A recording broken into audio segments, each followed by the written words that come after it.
The All Dress Podcast with Conor McKenna, Eric Macramella, and Sean Starr starts now. Hello, and welcome to a new edition of All Dress, the podcast that wears clothes so you don't have to. Oh, I can take this off. That's right, Sean. Take it all sorry. off, my friend. Sorry. I'm at home right now. So are the other guys, I think. Everybody's at home, right? Yep. Congratulations for making it through another week. The Canadians are coming off a couple of ugly back-to-back losses against the Senators and the Leafs. It doesn't matter. These games are of no consequence. We're not worried about the Montreal Canadiens. First of all, the most important question, the one on everybody's mind. Eric Macramella, how are you? My man, I'm doing great. I'm in my basement, just finished hosting the morning show. I've got my 4-year-old son, Nicholas. We just finished homeschooling as well. And he's playing with his monster trucks behind me on the ground. So if you hear someone just in a high-pitched voice, it's not Richard Simmons. It's my son, Nicholas, playing with his trucks. How many logo hats do you have? Is there an NFL hat? Is there a PGA logo, just generic? Because you're rocking the MLB logo hat here. This is the one I've been wearing all week doing the morning show. I didn't want to wear my Habs hat because it's Ottawa radio. I've got a Habs one. I don't have NFL. This is the only, other than the Expos, only baseball hat that I have. Huh. Really? I find that hard to believe. Baseball. Well, I have a bunch of different hats. I just, as far as baseball teams go, right. I'm not a big baseball cap kind of guy, but I do love this hat. Also, it covers, when you do the morning show, I'm just going down the stairs. You guys are going into studio, but even going down the stairs, I'm waking up half an hour before. So I just want to cover my lid. Wow. But that's an unbelievable head of hair that you're covering up there. Thank you. So thick. As always, guys, I'm having a good hair day, but I'm having a bad face day. Oh, well, welcome to my life. Yeah. So welcome to the show, episode 15? 16. Say it like you know it. 16, baby. 16. Okay. 16, which is a great age. I remember vaguely, although I'm not good at remembering specifics about what happened and what age I was when it happened. But today was a milestone for TSN 690, a radio station at which we all have contributed at varying levels over the years. Eric's smash hit show Offside, Saturday mornings on TSN 690. That's the correct. Morning show. The morning show every weekday from 6 to 10. We just wrapped up. Sean, I didn't want to say anything, but this was actually our 3,000th episode of the show. Amazing. Wow. Congratulations, man. I don't know if that's true. I just set up that number, but it was our 20th anniversary of the radio station show, and I think it went really well. I was very excited about the way that it went. We got some great feedback, and it just reminded me how much I love what I do there. It was a great day. It was a good week, and the feedback was touching and really nice. And I just I'm feeling good right now. Eric, you did morning radio this morning as well. Let's be honest here, on a great radio station and a great show, but not the 3,000th episode, not the 20th anniversary. But nonetheless, a worthy accomplishment. You've done a couple of weeks of morning radio from home, apparently. Congrats. Thank you. Yeah, I've done a few weeks. I always enjoy doing it. I love talking regular sports. Interview Per Maguire every day. We talk. We do talk Habs. While it's an Ottawa station, so a lot of Habs fans here, and we do talk Habs. Talk a lot about the Sens. My show Offside now has been on for 10 years as of next week. So it's the longest running show that no one has listened to, but I do take pride in that. All right. Hi, Nikki. Hey, buddy. And that's it. If you're watching the show on YouTube, you'll see Eric's eyes shifting every once in a while to the left. I don't know if I can actually get him on there. I hear him. Oh, there he is. Buddy. Hey, There's my boy. There's my beautiful boy. There's my beautiful boy. Look at that boy. Awesome. Another great head of hair, eh? The genetics are strong in that family. Yes.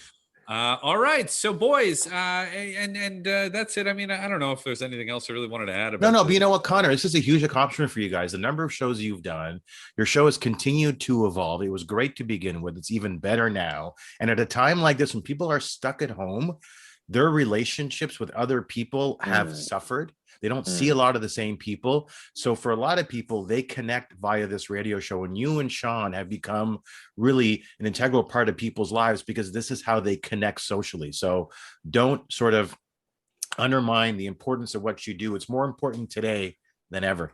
It's a very special business because like having a bad day, it just doesn't jive in radio long term. You know what I mean? Like if you work a 9 to 5 office job, you know, you could bury yourself in your office in your computer and really not talk to anybody and just have your day and go home and hopefully it's better tomorrow. But in radio, at least for me, there's something about the magic of the red light. And when it turns on and what it does, like you have no choice. Like I love the sink or swim. Like it's time, man. What are you going to do here? Are you going to fill this with something substantial or not? How are you going to fill this time? And that's what radio does. It keeps you alive. And for me, I love that no 2 days really are the same. You know, like again, if I go back to that 9 to 5 job, I'm going to do the same task pretty much every day. Whereas Conor and I come in and we're like, oh, what happened last night? Oh, there was the third no-hitter in baseball. Oh, Anthony Davis got hurt. Oh, Habs got lit up by the Leafs. Every day there's an added wrinkle that we get to inject our personalities into, and it's the best job in the world. Yeah, I wouldn't trade it for a well-paying job ever. Well, maybe. But no, it's been I just so gratifying. Like I definitely try never to get too high, never to get too low, but we're all guilty of that every once in a while. But I do want to the just hearing back from people, you know, the text line this morning was they were flying in all kinds of stuff, mostly really nice tweets and emails and just everything. And it is tremendously gratifying when you're doing radio that I will say that you don't ever know how many people are watching. It's almost like you're standing in a way, try to make a weird analogy here of like you're standing in the high school auditorium, you're on stage, the house lights are down, and you don't know who's out there. The seats might be empty, maybe they're jam-packed and everybody's listening with rapt attention. It's this weird thing of not really knowing how many people are listening, how engaged that they are. And hearing back and just the volume of feedback that we've gotten and just hearing from people who have spent their mornings with us and we've spent our mornings with them over the years, over the weeks, over the months. It's a nice feeling. It's a gratifying sort of warm, really nice feeling. And I'm feeling it right now. So do you always get the feeling, Conor, that, you know, while you don't know who's listening, maybe do you get surprised by finding out that there are more people listening than you think? All the time. I'm always surprised. You know, I had an old buddy of mine from high school, a guy who I've seen every once in a while, really more of a friend of a friend, but a guy that I see and I know and I'm aware of, but he lives in Boston. He lives in Toronto, not a sports fan really much at all. And he yesterday texted me in the middle of the show, 7:55 a.m. on James Dolan. He wanted to tell me about James Dolan's terrible music career. And I was just like, what? Evan, you listen to the show in Toronto, you know, and it's especially when people are not in Montreal or not in a place where they can just pick us up on a radio where you have to go through the effort of getting the app going or finding the stream online, whatever it is. It's just, it's amazing. It really is. And I do like sometimes not knowing. I like going in there thinking that it's just Conor and I just talking. And I love getting those messages, like especially during COVID time and the pandemic. And for some people, how much the radio show meant to their lives, like it's beyond touching, right? And that's when I know the show's good because it's just Conor and I talking, and I feel like it's just us. And you know, then we get the listeners, and like even this morning to the text line, Conor, like people's attention and their memories were so great, like surprisingly, right? Like, remember when this guest was in studio? Like, what? Really? Was I there for that? And they're like, they come in with this detail and they just remember that moment. And it's part of the magic of radio, right? Because it's your imagination with voices and listening to a story. And are we doing a good enough job to keep your attention and not have you go to your smartphone or change the channel or preoccupy yourself with dinner or the kids or whatever it is, right? So it's that special mix of radio and good quality conversation. Yeah. And with all due respect to the listeners of other radio stations, ours are the best listeners. Yes. And I would die for them, literally. All right, let's do it. What was that, Sean? I saw. I'm not dying for my listeners. All right. Hey, I'm just listen, thinking, I thought the sentiment was really nice. I just felt that the end of the sentence was a bit of a surprise because I don't think we needed to invoke death. If you never know how you're going to react in a situation until you're in that situation, until you're walking your dog beside a canal and a school bus plummets in there, and all of a sudden hero mode is activated, and you go in there and you save everybody. That's what I assume I would do in that situation.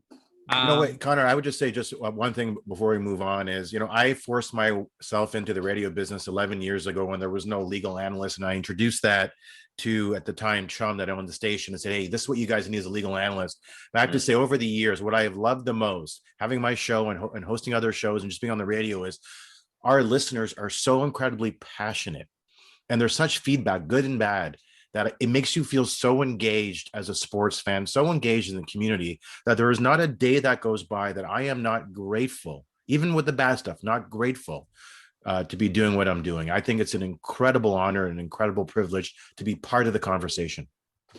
And every, in terms of that feedback, every YouTube comment or on this podcast or every reply to a tweet or every email, I mean, honestly, and I sometimes should be better than I am. Why are you saying do I have an audio problem? No. Okay. Sometimes Eric points to or touches his headphones, and I think he's telling me he can't. I've got delicate ears that are made of a very soft skin because I haven't worked an honest day in my life, so the earbuds will slip out occasionally. You're like a Fabergé egg. I understand that, and I'm not surprised. I'm not surprised to learn of that. The Canadians, 2 games, the Senators and the Leafs, not a great performance in either one of these ones. My beef was the handling of the goaltenders. I wanted Primo to play the Senators. I wanted Allen to play the Leafs. It never made sense to me that it was any other way. And I believe, because hindsight is always 20/20, had they done it the other way, the result would have been much better than what we saw. I'm not entirely concerned about the past 2 games insofar as that we lost those games. It seems like we're going to play the Leafs. It's fait accompli. I'm looking at the game last night, and Jake Allen once again played really well when he came in relief. Once again, Jake Allen has not lost a single game for the Canadians. That to me is important. But what I think was also noteworthy from last night, Sean, was I'm not making excuses for the Canadians, but it's the first time where I looked at them and go, you know what? They're tired. They've played so many games. They're playing 4 games a week for the past month. That's tough on the body. There's mental fatigue. There's physical fatigue. When they get a chance to rest for 6 days before the playoffs and get back Weber and Gallagher and Price, Sean, I think there's a chance we see an improved version of the Habs. Everyone keeps saying, well, everyone's in the same situation. It's not entirely true. It's not entirely true. Like the Canadians have played 22 games in a 38-day stretch of time. That's the busiest schedule of any team in the National Hockey League. Every other team inside the Canadian division, the Maple Leafs come in next. They're somewhere 16th in the amount of games they've played in the same window of the Montreal Canadiens. And then further down the list, it goes, ultimately landing on Vancouver. With their whole COVID outbreak and everything else, but they're going to catch up pretty quickly when their season ends in May 19th. So I do think, like you, Eric, that fatigue is definitely part of it. Conor, we were talking about the lack of practice time. I think that's definitely a thing when it comes to working on certain aspects. And I think in a roundabout way, and correct me if you, interrupt me if you disagree, I think it's a bit of an out for Dominic Ducharme and the revolving door he has with line mates, because you don't have a chance to really lock things down, Conor. And you see, Jesperi Kotkaniemi, who's right now the one player on this team that everyone is writing and talking about in a negative way. And I think it in a way kind of explains why he has such a revolving door of line mates.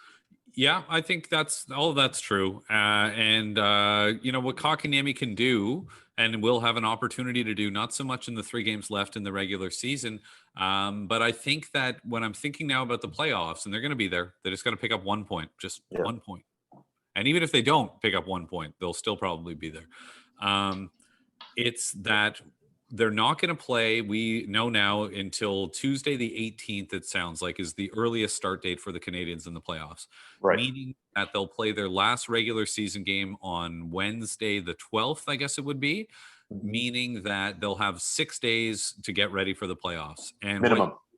what you have to hope for, I think, in that situation is if you want to get optimistic, if you want to find a reason to get optimistic, it's 6 days to get healthy for a team that's banged up, 6 days to rest up for a team that has not had an opportunity to rest, 6 days to get practice and get some good practice habits in and get some chemistry maybe brewing between various lines, and that it is kind of a miniature version of what happened to the Canadians between the pause in the season last year and the beginning of the bubble, and how good Carey Price looked, how good Shea Weber looked, how good Suzuki and Kotkaniemi, to tie it together to Kotkaniemi, how good he looked. Because if Kotkaniemi can go out and have a strong performance, and it's not about goals and assists, but those would be nice. But if he can go out there, win battles, be a guy who's effective along the walls and is doing the things you want to see at this point in his career, that's going to go a long way, I think, to erasing the memories of what's been kind of a more down than up regular season here. And For sure. I believe they have a chance to do that. And look who's coming. Look, there he is.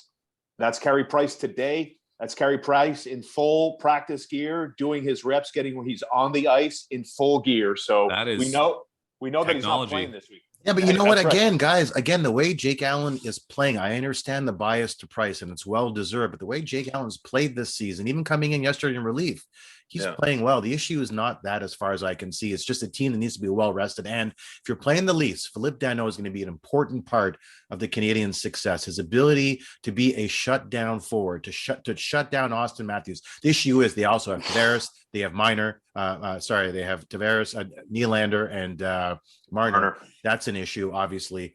But the Canadiens will have to be firing on all cylinders if they want to have a chance to beat the Leafs. I don't think it's an impossible task, but stage one, man, is this decor has got to be well rested. Without that, forget it.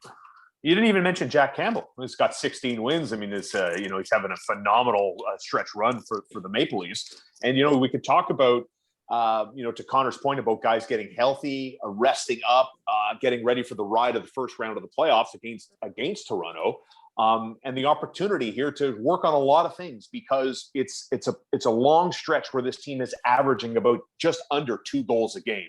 And no one has shown you in nets in this market that they're capable of stealing a game, let alone a best of 7 first round series. That Carey Price or Jake Allen or a combination of the two, Conor, they're going to need a lot of significant run support. And I don't know whether it's Eric's point that Phil Deneau is going to be there, or Jesperi Kotkaniemi's got to, find his playoff game from a year ago, and all of those things plus for this team to have some success.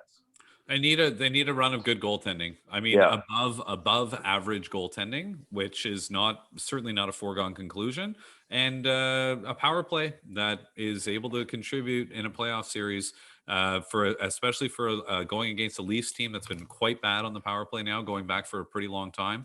And I think it's obviously an oversimplification, but power play, penalty kill, special teams, and goaltending is probably going to be where any series is won and lost. But we're getting ahead of ourselves. This series won't be starting for 2 weeks or whatever.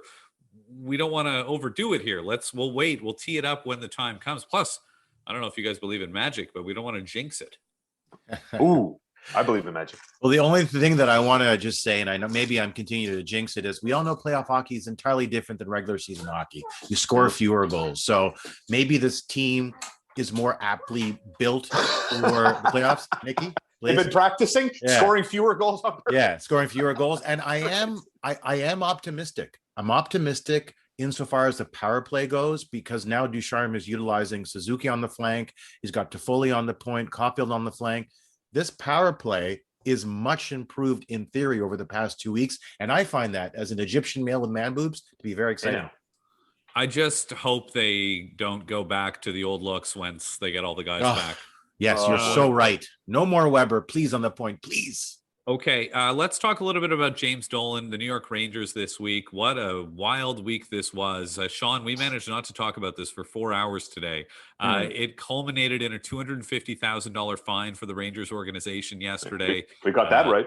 The president of the team, John Davidson, is out. The general manager, Jeff Gordon, is out. And James Dolan, the owner of this team, The owner of the New York Knicks as well has his grubby little billionaire fingernails all over I guess I should say fingerprints all over this thing. Eric, I know you've got things you want to say about this, so I'm going to let you go first. Well, James Dolan owns the Knicks, the WNBA team, the Liberty, and the Rangers. I had no clue, as most Rangers fans, that Dolan was paying attention to the Rangers. Now we know he's paying attention to the Rangers. That's a problem if you're a Rangers fan. This notion the team is not heading the right direction, to me, is so utterly astonishing, if not ludicrous. They've added a lot of nice pieces. This team is trending in the right direction. My goodness, they convinced Panarin to come and play for this team. Yes, they gave him a boatload of money, but this was not a good team. But they've drafted well. They have the pieces in place to be good long term. James Dolan, when he was questioned about the timing of firing Davidson and Gordon on the heels of the NHL finding the Rangers for $250,000, his response was, "Well, we haven't been as good as I've hoped, and I want Chris Jury to handle the exit interviews." And that's a really important component of being, the general manager. You need to conduct the exit interviews. This is typical Dolan. This has been astonishing and ludicrous, but when you put in James Dolan as the focal point in this conversation, the reason why we're having this conversation, Shaun, it makes perfect sense. This is James Dolan, the worst owner in sports. Yeah, it's quite something. And when Conor and I were talking about it on the TSN 690 morning show this week, and I thought, I try to put myself in the shoes of a New York Ranger fan. Like, I go to games, I pay money out of my pocket, and I support this club in all ways, right? And I want to read that letter with that mindset. And I think about, I love that attitude. I love that take charge attitude. We're not going to take any BS. We're not going to suffer any fools here. We feel that we were wrong, that I'm going to express my heartfelt opinion. But when it comes to turfing the two guys, I mean, you can make a strong case that John Davidson certainly deserved a heck of a lot better than how he was treated, getting dumped as he did this week. When you consider, what he's helped provide the New York Rangers, how he, I think, massaged Conor, that whole Henrik Lundqvist kind of situation, and didn't leave him out there to dry and brought him back, and then they sent him off in the right way. And I think John Davidson had a role in that. And I think, Eric, I think you summed it up great. It's the worst owner in sports, man. And we got a good education on that yesterday as hockey fans. You're right. It's everything you don't want as a sports fan. It's your nightmare. And I think if you're a Rangers fan, you've been sort of living in this situation where you've been, it's almost like you're coming home, when you're a kid. Eric, you were very well behaved, so maybe you can't relate to this, but when you were young and you'd come home past the time that you were supposed to come home, and the old floorboards would be creaking. And they probably weren't even that loud, but they were just creaking so loudly as you walked by your parents' bedroom that you were sure that they'd wake up. That's how I think Rangers fans have been feeling about James Dolan now for the last little while. Don't wake him up. And now it's happened. And here it is. I just feel empathy for these people that care and live and die with this team every day, because what's going to happen now? You think about what Tom Wilson did to the New York Rangers the other day. And I believe that this is going to be, that we might talk about this the way that we talk about what Yaroslav Halak did to the Washington Capitals 10 years ago. The Washington Capitals were the best team in the NHL. They were a juggernaut, and they ran into Jaro Halak in the first round. He stopped everything. Mike Camilleri was scoring goals like it was going out of style, and the Canadians somehow hung on for dear life despite being outchanced, outshot, and losing on every metric, with the exception of the scoreboard at the end of the game. And what did the Capitals do? They decided that there was a fundamental problem with their franchise, tried to sort of retool on the go and redo everything. And it took them 5-6 years to get back to being the juggernaut that they were. The Rangers, of course, are not a President's Trophy winning team, but they were a team in the midst of a rebuild with a clear vision, with people who seemed to know what they were doing, leading the way. And now all of a sudden you've got an owner who felt that the team, when they start talking about not enough character, there wasn't enough grit, not enough of character, sandpaper guys, that's going to be a problem, my friend. That's going to be a big, big problem. Sorry, Shaun. So I guess if you're a Ranger fan, I guess you feel fortunate enough that Chris Drury was with the team and he's still with the team. So at least you know that there's some level of consistency. But we speak about judgment and about wisdom, and you see why James Dolan lacks that. Because if he believes that Chris Drury has to be the general manager for the exit interviews, don't you still wait a week before you make that change, or at least create some space, Sean, between the $250,000 fine, between Tom Wilson, the whole situation, and firing those guys, because it's then there's an open question as to why you fired them. So if that's not the reason you fired them because of the whole debacle, but don't you create that space? Again, another example, Sean, of the lack of judgment, of the lack of wisdom on the part of James Dolan, and someone who's so entitled that he simply cannot separate his projects from himself. And that's the thing, right? Like, you want to believe that, the organization of your favorite team is being run by, smart people that don't base their judgments and their moves on sheer emotion, right? And I've always been told that by people that have worked in the NHL or in a capacity in pro sports, that you don't get high up managerial positions if you are an emotional individual. A player had a bad day, a couple of bad shifts, you're on the phone to a rival GM saying, here, take him for a song, right? I mean, that's how James Dolan comes across, especially when you look at Gorton and how he was fired. I mean, okay, so far there was a little luck there. They got Capo Caco, they got Alexi Lafreniere with the #1 overall pick, but he also got Mika Zibanejad for like JT Miller. They've done some good deals, and I'm just not a fan of today's era of pro sports where you've got number crunchers and being on top of the trends or ahead of the trend is paramount to success. And now you have one guy with two positions running an organization. I think it's a recipe that's setting you up to fail with no experience. There's that too, right? That's it's we do this in media all the time, where it's like, well, why don't we just take these two jobs and crunch them into one job?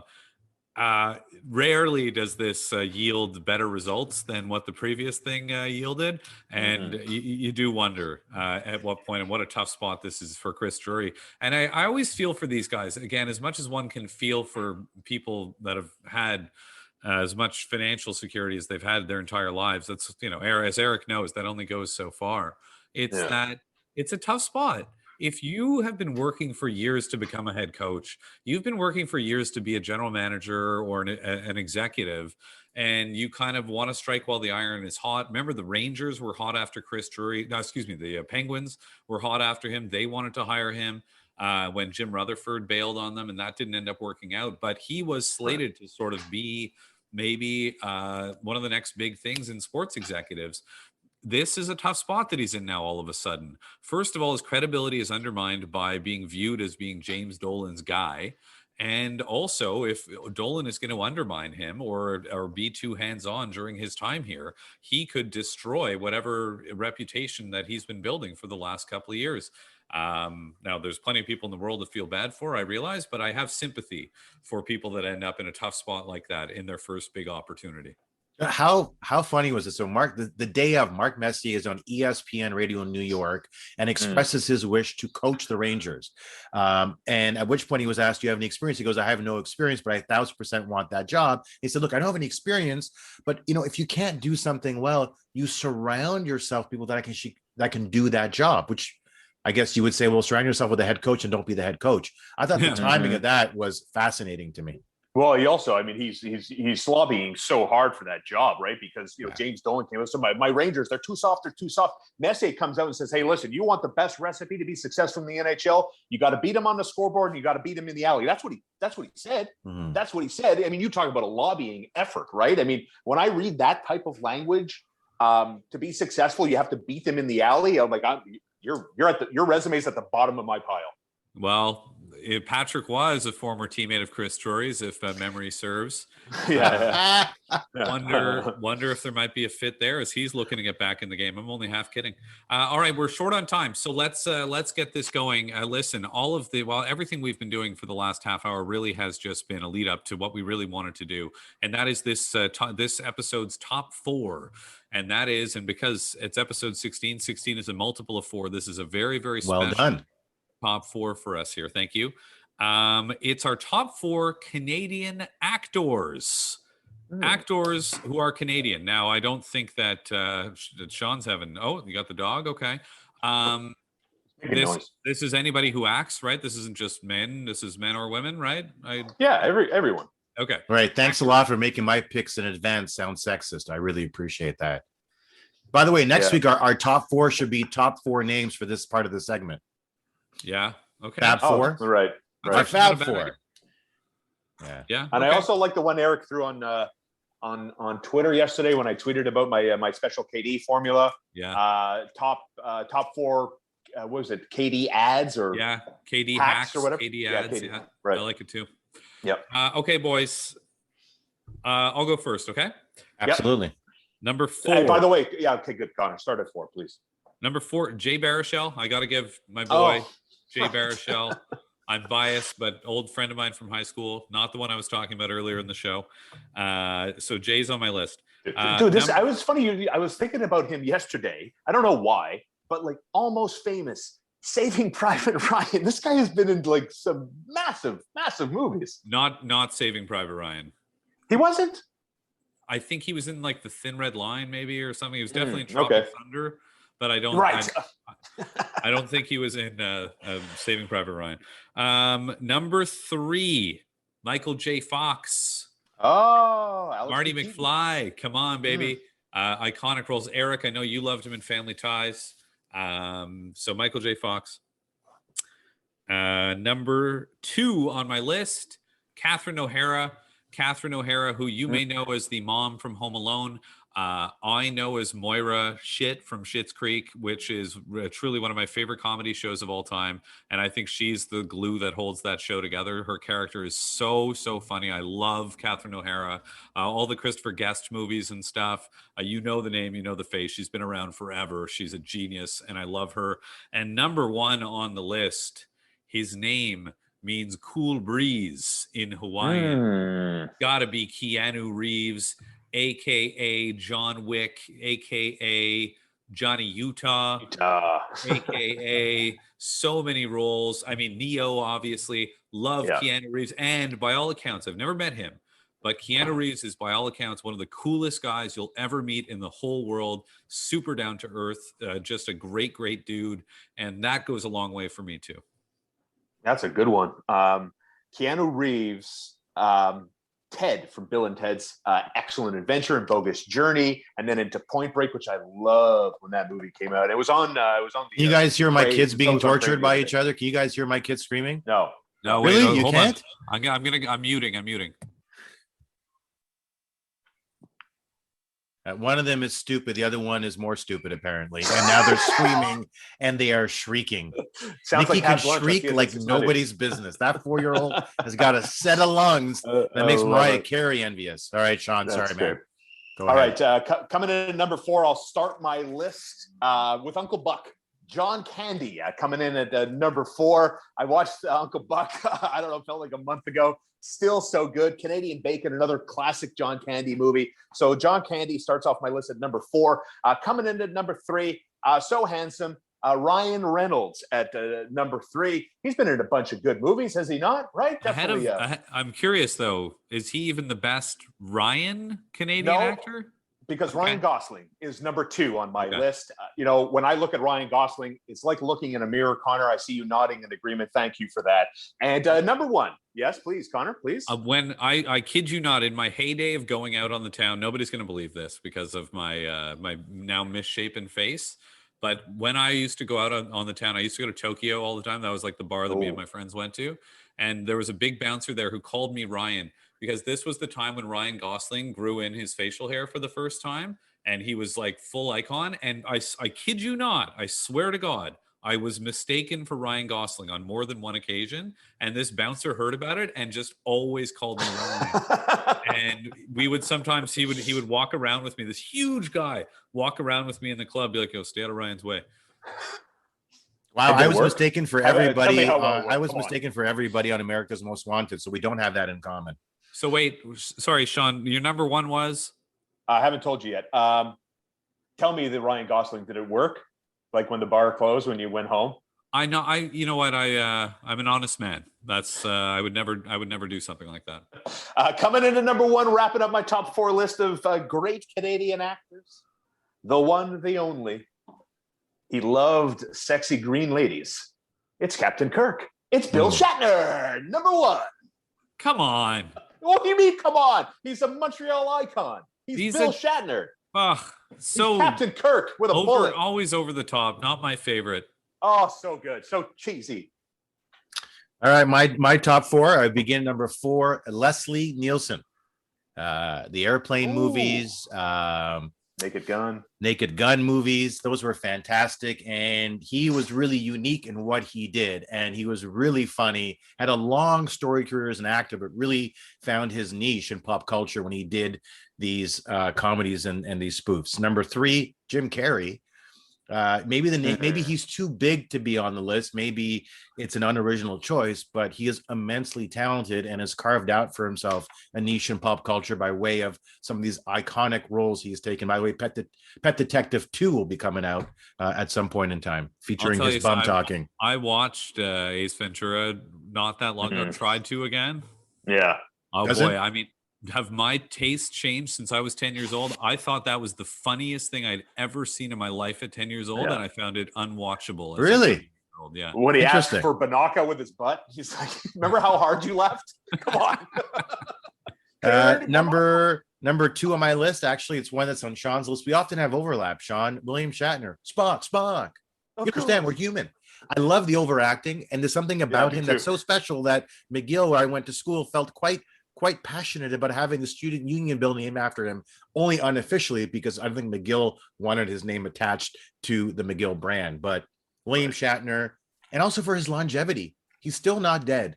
That's everyone else on the cast of Star Trek. Way to go, Bill. He's still alive, and he's still as productive as ever. Number 1 on my list is Martin Short. Martin Short, I gotta say, one of the funniest things I've ever seen across all comedy is when he does, is it Jimmy Glick or Jim Glick, the host? Jimmy Glick, the host, the fake host of that show. That is as genuinely funny as anything I've ever seen in my entire life. It was absolute genius. It was Larry Sanders on steroids. It's the funniest stuff I've ever seen. So, and it goes to someone who I believe is so profoundly underrated insofar as his talent goes. Martin Short is one on my list. Thank you, Eric. Sean, I don't agree with your list, but I do, as a citizen of Canada, agree with your right to have lists that I disagree with. An honor and a privilege to hang out with you guys again this week. Let's do it again in a couple of days. Love you guys. Go Habs. Peace.